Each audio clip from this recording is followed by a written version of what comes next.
All right, let's jump right in. We're going to talk about a company that, on the surface, looks like the picture of success. I mean, they're stable, they're reliable, but inside, the leadership is totally lost. They can't even agree on whether they're winning, losing, or just, stuck. It's a perfect example of what you might call strategic fog. This whole mess really boils down to one simple but really powerful question. Think about it. If you're playing a high stakes game, how do you even know what your next move should be? Well, if you can't see the scoreboard, right? Every single play is just a guess. And that is exactly the problem facing this company, Precision Components Manufacturing, or PCM for short. They've got tons of data, sure, but no clear score, nothing to tell them if they're actually winning or losing the game. And this quote just nails it, doesn't it? It's like trying to navigate through thick fog with a compass that only points backward.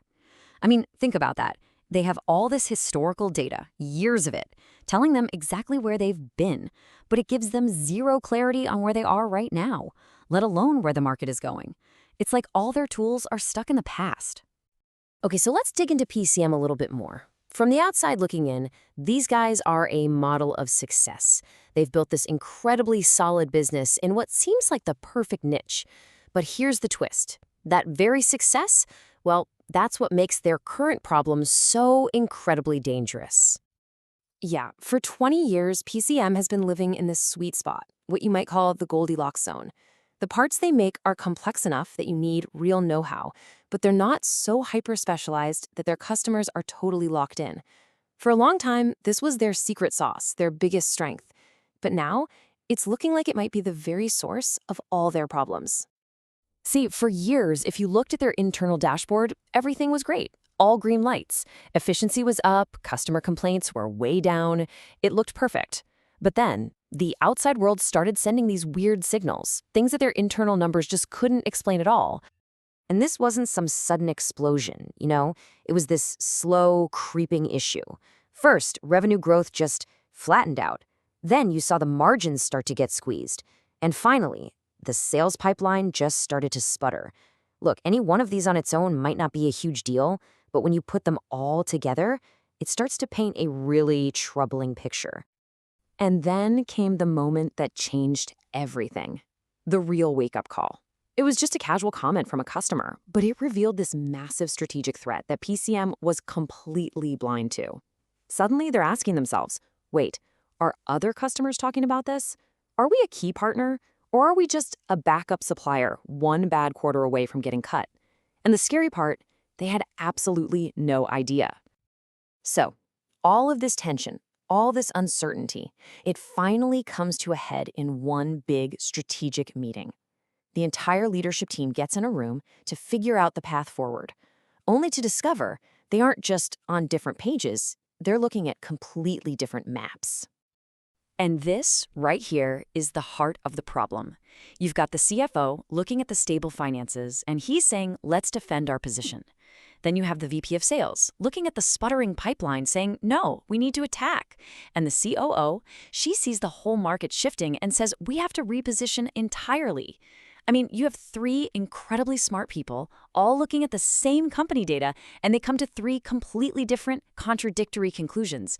That's not just disagreement, that's strategic paralysis. So they had this big aha moment. They realized their problem wasn't choosing between defend, attack, or reposition. Their real problem was that they didn't have the right information to make any choice at all. They needed what we can call diagnostic intelligence. See, that's not just data that tells you what happened yesterday, it's information that explains why things are happening right now. So they came up with 4 potential ways to get that intelligence. Okay, so the first path that they considered, go straight to the source. Talk to the customers. And I don't just mean a quick chat with the purchasing guy. We're talking deep, serious interviews with the executives, the decision makers. The whole point is to figure out how customers really see them. It's super direct, you get actionable info, but man, it's also expensive, time-consuming, and it all hinges on whether your customers are going to be honest with you. And this path leads to a really brutal question they'd have to face. What if you find out you're not the star quarterback everyone thinks you are? What if, to your customers, you're just the reliable backup? So what do? Do you spend a ton of money trying to fight for that starting spot? Or do you lean into it and focus on becoming the absolute best, most reliable backup supplier in the entire industry? All right, path number 2 is totally different. It's about zooming out and studying the entire battlefield. This means bringing in the pros, hiring outside firms to analyze your competitors, map out the whole market. Because think about it, flat revenue feels one way if the whole market is down, but it feels a lot worse as the market is booming and you're the only one getting left behind. So this gives you that vital context, but it doesn't really tell you why customers are making the choices they're making. Yeah, this approach really forces you to look at the market structure.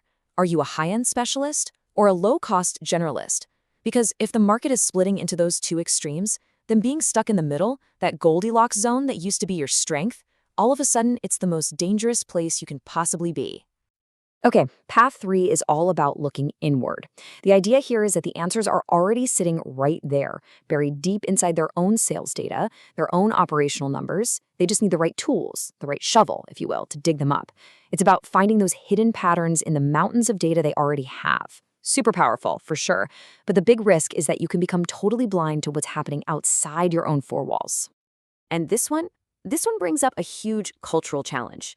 The data might tell you something you really don't want to hear, like that product line you're so proud of, it's losing money.